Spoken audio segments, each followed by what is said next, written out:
दुनिया का सबसे बड़ा धार्मिक सम्मेलन महाकुंभ 2025 में प्रयागराज की पावन भूमि पर आयोजित होने जा रहा है। इस बार का महाकुंभ भव्य, दिव्य और विशाल होने वाला है। विष्णु पुराण के मुताबिक जब बृहस्पति मेष राशि में और सूर्य मकर राशि में होता है, तब कुंभ मेला प्रयागराज में आयोजित होता है।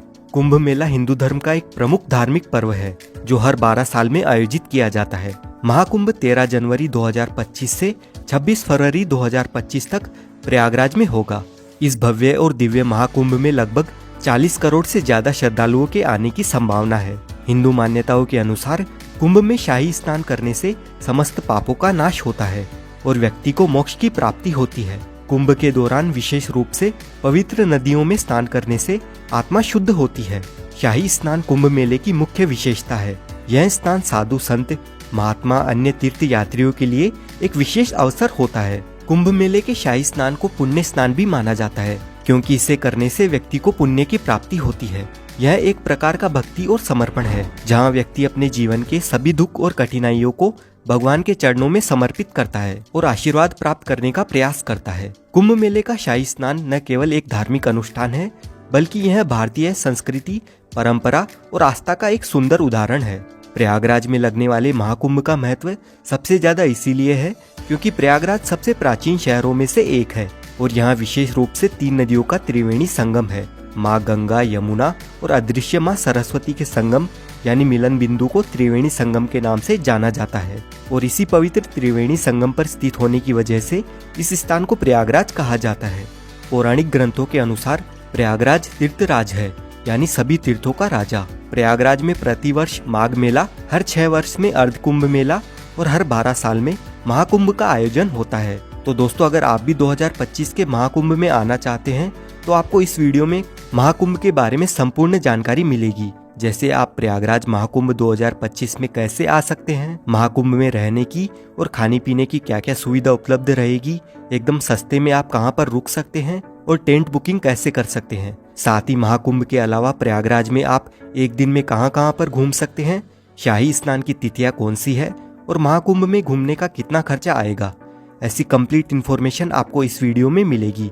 तो वीडियो को अंत तक जरूर देखिए ताकि आपको महाकुंभ 2025 की सारी जानकारी समझने में आसानी रहे। और इसके साथ ही वीडियो को लाइक और चैनल को भी सब्सक्राइब कर लीजिए, क्योंकि ऐसे ही टूर गाइड वीडियोस और महाकुंभ 2025 से रिलेटेड वीडियोस आपको इस चैनल पर देखने को मिलते रहेंगे। इस बार का ये महाकुंभ 45 दिन तक चलने वाला है, यानी कि हर दिन यहाँ पर आपको 3 से 4 करोड़ लोग देखने को मिल सकते हैं। और इतने सारे श्रद्धालुओं के लिए महाकुंभ मेला क्षेत्र को 25 अलग अलग सेक्टर्स में बांटा गया है और इतने सारे लोग एक ही जगह पर गंगा स्नान तो नहीं कर पाएंगे, इसलिए 7 पक्के स्नान घाट भी बनाए गए हैं। और साथ ही कुंभ मेले का क्षेत्रफल 3200 हेक्टेयर से बढ़ाकर 4000 हेक्टेयर किया गया है, जहां पर कल्पवासियों के लिए तंबू बने हुए हैं और यहां पर मेले के दौरान कई कथावाचक मौजूद होंगे जो कि कथा करेंगे। उनके लिए पंडाल बने हुए रहेंगे। लोगों के खाने पीने, सोने और शौचालय की व्यवस्था भी रहेगी और बहुत सारी चीजों की फ्री सेवा रहेगी। अगर अभी भी आपको लग रहा है कि यह कोई छोटा मोटा कुंभ है, तो आप इसका अंदाजा इस बात से लगा सकते हैं कि इस महाकुंभ को हैंडल करने के लिए यानी सिक्योरिटी देने के लिए 37,611 पुलिसकर्मी रहेंगे और इस पूरे संगम को साफ सुथरा रखने के लिए 22,000 से ज्यादा सुरक्षा कर्मचारी होंगे। इसके अलावा कई एनजीओ अपनी सेवा प्रदान करेंगे और इस पार से उस पार आने जाने के लिए गंगा यमुना की जलधारा पर 30 पीपा पुल का निर्माण हुआ है, जिसे पांटुल पुल कहा जाता है। यह मेला न केवल भारत के लिए बल्कि विदेशों से आने वाले लोगों के लिए भी एक महत्वपूर्ण अवसर है। ऐसे में प्रशासन ने इस भव्य आयोजन को सफल और सुरक्षित बनाने के लिए व्यापक तैयारियां की है। मेले में आने वाले श्रद्धालुओं के लिए यात्रा की व्यवस्था को सुचारू बनाने के लिए अलग अलग रास्ते निर्धारित किए गए हैं। प्रयागराज शहर के चारों ओर यातायात का प्रबंधन इस तरह से किया गया है कि लोगों को किसी भी तरह की समस्या का सामना नहीं करना पड़ेगा। प्रशासन ने शहर के अलग अलग हिस्सों में पार्किंग की व्यवस्था भी की है, ताकि श्रद्धालु अपनी गाड़ियों को सुरक्षित स्थान पर रख सके। विशेष रूप से पीक डेज यानी शाही स्नान वाले दिनों में जब सबसे ज्यादा भीड़ रहेगी, तब श्रद्धालुओं को केवल 1 से 5 किलोमीटर तक पैदल चलना होगा और बाकी अन्य दिनों में आपको सिर्फ 1 किलोमीटर से ज्यादा पैदल नहीं चलना पड़ेगा। और सिर्फ महाकुंभ में आने वाले लोगों के लिए पूरे देश भर से 3000 से स्पेशल ट्रेन सहित 13,000 से ज्यादा ट्रेन चलाई जाएगी और ट्रेन के साथ ही प्रयागराज में 7,000 बस भी महाकुंभ के लिए चलेगी। इससे कुंभ में आने जाने के लिए आपको कोई भी समस्या नहीं आएगी। अब बात कर लेते हैं प्रयागराज कैसे पहुंचा जाए। देखिए, प्रयागराज में काफी सारे रेलवे स्टेशंस बने हुए हैं, जैसे Prayagraj junction, Prayagraj Rambagh, Prayag Sangam, Naini junction, Prayag Chheoki junction, Daraganj, Subedarganj, Bamrauli, Phaphamau junction और झूसी। अगर आपके यहाँ से इन रेलवे स्टेशंस तक ट्रेन आती है तो आप इनमें से कहीं पर भी आ सकते हैं, जो कि त्रिवेणी संगम से 7 से 8 किलोमीटर के डिस्टेंस पर ही है।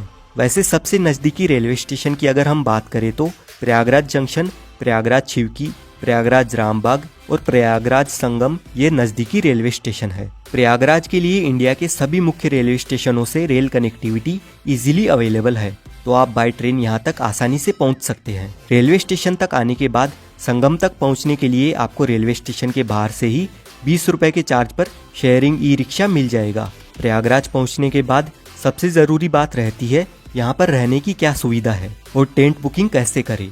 तो अगर आप टेंट बुकिंग करना चाहते हैं तो आप ऑनलाइन इन 6 में से किसी भी एक वेबसाइट पर जाकर बुकिंग कर सकते हैं। सिर्फ इन 6 कंपनियों को ही यूपी सरकार की ओर से महाकुंभ में टेंट लगाने का टेंडर मिला है, तो आप गूगल पर किसी भी अन्य वेबसाइट से टेंट बुक ना करें। इसके अलावा आप अपनी सुविधा के अनुसार IRCTC के टेंट भी बुक कर सकते हैं। इन टेंट सिटी में टेंट बुकिंग के लिए आपको एक से बढ़कर एक पैकेज मिल जाएंगे। अगर आपका बजट अच्छा खासा है तो आप कोई भी पैकेज सिलेक्ट कर सकते हैं, जिसमें आपको रेलवे स्टेशन से या एयरपोर्ट से पिकअप और ड्रॉप की फैसिलिटीज़ के साथ ही लंच डिनर तक की फैसिलिटीज़ भी मिल जाती है। लेकिन इन टेंट के चार्जेस की शुरुआत एक दिन के लिए 10,000 रुपये से लेकर 80-90 हज़ार रुपये तक है, जिनमें सेमी डिलक्स, डिलक्स और लग्जरी डिलक्स कॉटेजेस शामिल है। और वहीं डॉर्मेट्री के लिए 1500 रुपये पर पर्सन के चार्जेस हैं, सिर्फ एक दिन के लिए। अधिक जानकारी के लिए आप कुंभ की इस ऑफिशियल वेबसाइट पर जाकर चेक कर लीजिए। वहीं अगर आप होटल में रुकने का प्लान बनाते हैं तो गूगल पर अलग अलग वेबसाइट है, जहां से आप ऑनलाइन होटल बुकिंग भी कर सकते हैं। अगर आपका बजट टेंट या महंगी होटल बुक करने का नहीं है तो प्रयागराज में काफ़ी सारी सस्ती और अच्छी धर्मशालाएं भी बनी हुई है। इनमें भी आप अपने रहने की सुविधा का बंदोबस्त कर सकते हैं और ये धर्मशालाएं संगम के नज़दीक में ही स्थित है, तो आपको और भी सुविधा मिल जाएगी। और अगर आपका बजट बिल्कुल भी नहीं है या आपको रूम अवेलेबल नहीं मिलता है तो आप बिल्कुल भी निराश ना रहे। यहाँ पर प्रशासन की ओर से महाकुंभ में अलग अलग जगहों पर रेन बसेरा शिविर की सुविधा भी उपलब्ध रहती है, जहाँ पर आप सिर्फ अपना आधार कार्ड दिखा करके बिल्कुल निःशुल्क फ्री में आराम से रह सकते हैं। और अगर आप मेला परिसर में टेंट में रहना चाहते हैं और कल्पवास करना चाहते हैं तो आप यहाँ डायरेक्ट पहुंचकर किसी पंडित से जिन्होंने यहाँ पर टेंट लगाया है उनसे बात कर सकते हैं, और जो भी वह अमाउंट मांगेंगे अगर आपके बजट में हो तो आप उस हिसाब से अपना बंदोबस्त कर सकते हैं। बस आप कोशिश करें कि संगम के आसपास ही टेंट बुकिंग करें या होटल बुकिंग करें। और अगर त्रिवेणी संगम के पास आपकी टेंट बुकिंग नहीं हो पाती है तो आप होटल सिर्फ रामबाग या रेलवे स्टेशन रोड पर ही लेना, क्योंकि जितनी भी टूरिस्ट प्लेसेस है वो सभी रामबाग से 2 से 4 किलोमीटर के डिस्टेंस पर ही स्थित है। और यहाँ पर आपको सिर्फ 1000 से 2000 रुपए तक बढ़िया होटल मिल जाएगा। अब कुंभ मेले की महत्वपूर्ण तिथियों की बात करें तो 2025 में होने वाले महाकुंभ का आयोजन अत्यधिक भव्य और ऐतिहासिक होने वाला है। महाकुंभ जो भारत का सबसे बड़ा धार्मिक आयोजन माना जाता है, जिसमें करोड़ों श्रद्धालु देश विदेश से स्नान करने आते हैं और मोक्ष तथा पुण्य की डुबकी लगाते हैं। इस महापर्व में आस्था की डुबकी लगाने का हर एक स्नान विशेष महत्व रखता है, क्योंकि इन्हें धार्मिक दृष्टिकोण से बहुत ही पवित्र और लाभकारी माना गया है। जैसा कि हम सभी जानते हैं, महाकुंभ में स्नान की तिथियां ज्योतिष्य और धार्मिक मान्यताओं के आधार पर तय की जाती है और हर एक स्नान के पीछे एक धार्मिक मान्यता जुड़ी हुई है। पौष पूर्णिमा 13 जनवरी 2025 को महाकुंभ का आगाज होगा। अगले दिन मकर संक्रांति 14 जनवरी 2025 को होने वाला यह स्नान महाकुंभ का पहला प्रमुख स्नान माना जाता है। इस दिन गंगा, यमुना और सरस्वती के संगम में स्नान करना अत्यधिक पुण्यकारी होगा। फिर मौनी अमावस्या यानी 29 जनवरी 2025 को महाकुंभ का सबसे महत्वपूर्ण स्नान है। इस दिन गंगा, यमुना और सरस्वती के संगम में स्नान करना अत्यधिक पुण्यकारी होगा, जब सबसे ज्यादा श्रद्धालु पवित्र संगम में डुबकी लगाते हैं और मौन रहकर इस दिन स्नान करने से कहते हैं कि मानसिक शांति और मोक्ष की प्राप्ति होती है। उसके बाद 3 फरवरी 2025 को होगा बसंत पंचमी का दिन, और इस दिन का स्नान खास तौर पर ज्ञान और बुद्धि की देवी माँ सरस्वती को समर्पित होता है। वहीं माघ पूर्णिमा 12 फरवरी 2025 के दिन संगम में स्नान करने पर व्यक्ति को जीवन में पूर्णता और शांति की प्राप्ति मिलने वाली है। आखिर में महाशिवरात्रि का पर्व 26 फरवरी 2025 को होगा और ये दिन भगवान शिव की आराधना के लिए बहुत ही महत्वपूर्ण माना जाता है और इसी स्नान के साथ कुंभ का समापन भी हो जाएगा। एक बात का आप ध्यान रखिए कि जब भी जिस दिन शाही स्नान होता है उससे एक दिन पहले सारे प्राइवेट और पब्लिक व्हीकल की एंट्री बंद हो जाती है। तो अगर आप शाही स्नान के पर्व पर कुंभ में आना चाहते हैं तो ध्यान रखिएगा कि आपको एटलीस्ट किसी भी एक शाही स्नान के दिन से 2 दिन पहले पहुंचना होगा। सपोज अगर आप 14 जनवरी को स्नान करना चाहते हैं तो आप एटलीस्ट 12 जनवरी को मॉर्निंग में या आफ्टरनून तक यहाँ पर पहुँच जाए, ताकि आप अपने व्हीकल से या पब्लिक व्हीकल से महाकुंभ मेला परिसर तक पहुँच सके। अब आपको कुंभ की विशेष तिथियों और स्नान पर्व के बारे में तो पता चल गया, लेकिन ये कुंभ लगाया क्यों जाता है, इसके पीछे की कहानी क्या है, आइए जानते हैं। हमारे देश की आबादी इस समय 140 करोड़ है, लेकिन जरा अंदाजा लगाइए कि आज से 200 साल पहले कितने लोग कुंभ में आते थे। साल 1796 के कुंभ मेले में 25 लाख लोगों ने संगम में डुबकी लगाई थी। उस समय इलाहाबाद पर अंग्रेजों का कब्जा था और इस मेले में आई भीड़ को देखने के बाद अंग्रेजों ने प्रयागराज में डुबकी लगाने पर टैक्स लगा दिया था। ईस्ट इंडिया कंपनी के रिकॉर्ड में हमें पता चलता है कि साल 1806 में कंपनी ने हर व्यक्ति पर 1 रुपए का टैक्स लगा दिया था और उस समय 1 रुपए में एक आदमी के पूरे महीने का जीने का खर्चा चल जाता था। पौराणिक कथाओं के अनुसार ऐसा माना जाता है कि ऋषि दुर्वासा ने सभी देवी देवताओं को श्राप दे दिया था। इससे देवताओं की शक्तियां चली गई। देवताओं की कमजोरी का फायदा उठाकर राक्षसों ने स्वर्गलोक पर कब्जा कर लिया। फिर जब ब्रह्मा जी के पास देवताओं ने मदद की गुहार लगाई तो ब्रह्मा जी ने अमृत पान करके अपनी शक्तियों को वापस पाने की सलाह दी, लेकिन यह काम करने में मुश्किल यह थी कि उसे पाने के लिए देवताओं को राक्षसों की मदद लेनी थी। फिर देवताओं ने भी यही किया। उन्होंने राक्षसों से मदद लेकर बदले में आधे अमृत को देने की बात कही और सभी राक्षस इस डील को मान गए और फिर होती है अमृत की खोज में समुद्र मंथन की शुरुआत। बड़ी मेहनत के बाद समुद्र मंथन से अमृत की प्राप्ति हुई, लेकिन जैसे ही अमृत निकला देवता और राक्षस दोनों में अमृत को पूरा हड़पने की होड़ मच गई। इसके बाद देवता राक्षसों की आंखों में धूल झोंककर अमृत पाने में कामयाब हो गए और वह अमृत लेकर दौड़ पड़े। राक्षसों ने भी हार नहीं मानी और पूरे 12 दिनों तक उनका पीछा किया। इसी भागने भगाने में कलश से 4 अमृत की बूंदें स्वर्ग से धरती पर गिर गई। माना जाता है कि यह बूंदें हरिद्वार की गंगा नदी, प्रयागराज में त्रिवेणी संगम, उज्जैन में शिप्रा नदी और नासिक में गोदावरी नदी में गिरी थी। अब ये 4 बूंदें जहाँ जहाँ पर गिरी आज वहीं पर कुंभ मनाया जाता है और हर 12 साल के अंतराल में कुंभ मनाने के पीछे की कहानी ये है कि पौराणिक ग्रंथों में कहा जाता है कि देवताओं के 12 दिनों का अर्थ है मानव के 12 साल। इसीलिए हर साल 12 और 3 साल के अंतराल पर चारों स्थानों पर कुंभ मेले का आयोजन होता है और ऐसा कहा जाता है कि एस्ट्रोलॉजिकल कैलकुलेशन के बाद जब कुंभ मेले का समय आता है तो यह नदियां वही अमृत का रूप धारण करती है, जिनमें नहाने से लोगों के सभी पाप हमेशा हमेशा के लिए धुल जाते हैं और उन्हें मुक्ति मिल जाती है। अब हम जानते हैं प्रयागराज की कौन कौन सी जगह घूमने लायक है। सबसे पहले आपको संगम स्नान करना है, जिसके लिए नाव में बैठकर आपको त्रिवेणी संगम तक जाना होता है। त्रिवेणी संगम में आप गंगा नदी और यमुना नदी को मिलते हुए अच्छे से देख सकते हैं, लेकिन सरस्वती नदी अदृश्य है तो वो हमें दिखाई नहीं देती है। संगम में स्नान करने के बाद आप आ जाए इस अकबर के किले में।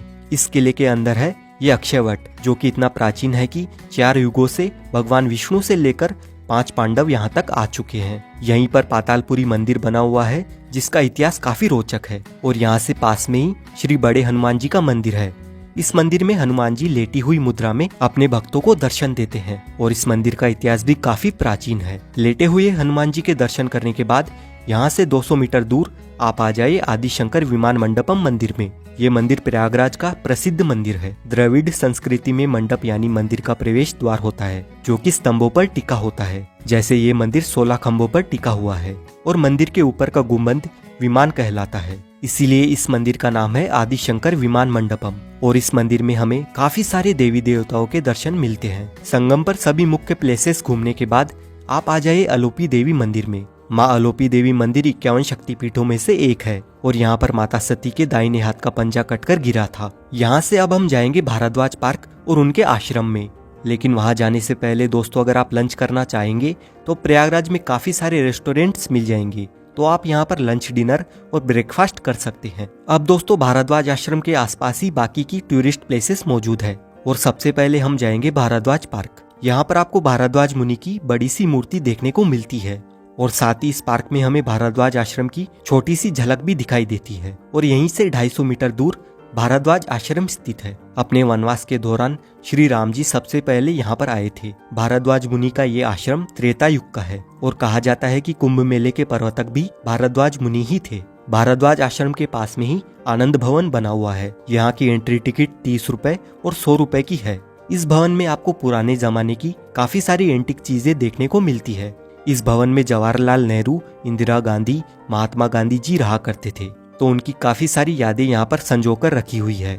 आनंद भवन घूमने के बाद आप आ जाए चंद्रशेखर आजाद पार्क में। 17 फरवरी 1931 को अंग्रेजों ने चंद्रशेखर आजाद को इसी जगह पर चारों ओर से घेर लिया था। फिर चंद्रशेखर जी ने अपनी पिस्तौल में बची आखिरी गोली अपने आप को ही मार ली थी। चंद्रशेखर आजाद पार्क के सामने पंडित जी की चाट पर कुल्हड़ वाला दही बल्ला, कचौरी, समोसा काफी फेमस है, तो आप यहाँ पर नाश्ता पानी भी कर सकते हैं। उसके बाद आप आ जाए प्राचीन वेणी माधव मंदिर में। त्रिवेणी संगम की रक्षा करने के लिए भगवान विष्णु खुद यहाँ पर विराजमान हुए थे। अब हम आ गए हैं नागवासुकी मंदिर में। इस मंदिर का इतिहास भी काफी दिलचस्प है और ये मंदिर कुंभ मेले से जुड़ा हुआ है। यानी ये वही नागवासुकी जी का मंदिर है जो समुद्र मंथन के समय रस्सी की जगह पर खुद थे। आप महाकुंभ मेला घूमकर इन सभी जगहों पर भी एक दिन में घूम सकते हैं और प्रयागराज की सभी टूरिस्ट प्लेसेस देखने के लिए आप ये वाला वीडियो देख सकते हैं। और महाकुंभ से रिलेटेड आपका जो भी सवाल है आप कमेंट करके पूछ सकते हैं। साथ ही वीडियो अच्छा लगा है तो वीडियो को लाइक और शेयर जरूर करें